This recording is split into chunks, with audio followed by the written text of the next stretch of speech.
వానికి ఓరడించు మాటలు. సహోదరుడు భక్తి సింగ్ గారి యొక్క పరిచర్య నుండి సేకరించిన అనుదిన ధ్యానములు. మే 12.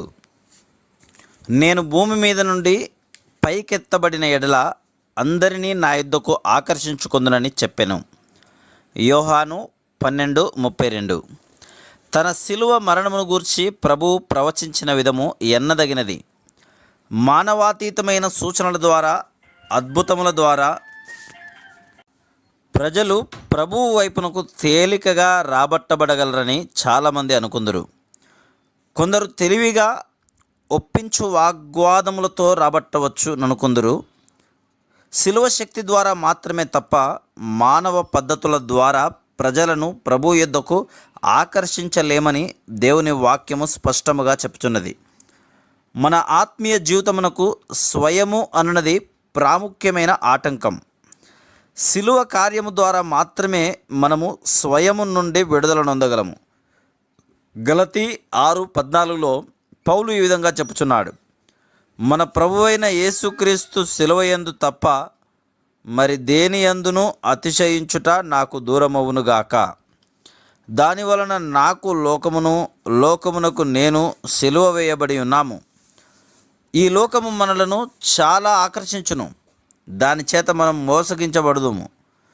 లోక సంబంధమైన సుఖభోగములయందు మనకు మక్కువ లేకపోవచ్చును, కానీ మన అనుదిన కార్యకలాపములలో లోక సంబంధమైన మనసుతో వ్యవహరించుదుము. మన కార్యక్రమములలో లోక జ్ఞానము చేత ప్రభావితులమవుదుము. దానికి ఫలితముగా దేవుని పనికి చాలా నష్టమును తెచ్చువారముగా నుందుము. మన జీవితంలో శిలువ కార్యము జరుగుట ద్వారానే మనము సాతాను యొక్క మోసము నుండి తప్పించబడగలం. మనలో ప్రజలు శిలువ కార్యమును చూచిన ఎడల వారు ప్రభువు వైపునకు ఆకర్షించబడుదురు. చాలా సంవత్సరముల క్రిందట ఒక మహమ్మదీయ పెద్ద మనిషి నా దగ్గరకు వచ్చెను. అతడు క్రైస్తవుడుగా కావాలని అనుకొనెను. నేను నీకు ఈ కోరిక ఎట్లు కలిగిందని అడిగితిని. అతడు నాతో ఈ విధంగా చెప్పెను. ఒకసారి అతడు తన స్నేహితుని కలుసుకున్నటకు వెళ్ళెను. ఆ సమయమున ఒక పనివాడు ఇంటి బయట ఉడుచుచుండెను. అతడు క్రైస్తవుడు. అతడు తన బుట్టను బయట పెట్టెను. ఒక హైందవుడు అటువైపుగా వెలుచుండగా పొరపాటున అతని వస్త్రము ఆ బుట్టకు తగిలింది. అతనికి చాలా కోపం వచ్చి తన కాలి చెప్పు తీసి ఆ పనివారిని కొట్టుచు, నా వస్త్రమును అపవిత్రపరచుటకు నీకెంత ధైర్యం అని కోప్పడసాగెను. ఆ పనివాడు మౌనముగా దెబ్బలు తినను, కానీ ఒక మాట ఏనను అనలేదు. ఈ మహమ్మదీయుడు అంతయు గమనించుచుండెను. ఆ పనివాని యొద్దకు వెళ్ళి, ఇది నీ తప్పు కాదు కదా, నీవు నీ పనిని చేయుచున్నావు, నిన్ను కొట్టుటకు అతనికి ఏమాత్రం అధికారం లేదు అనగా అతడు ఈ విధంగా చెప్పాను, నేను ఒక క్రైస్తవుడను. నా యేసు ప్రభువు నా కొరకు దీనికంటే ఎంతో శ్రమను అనుభవించను.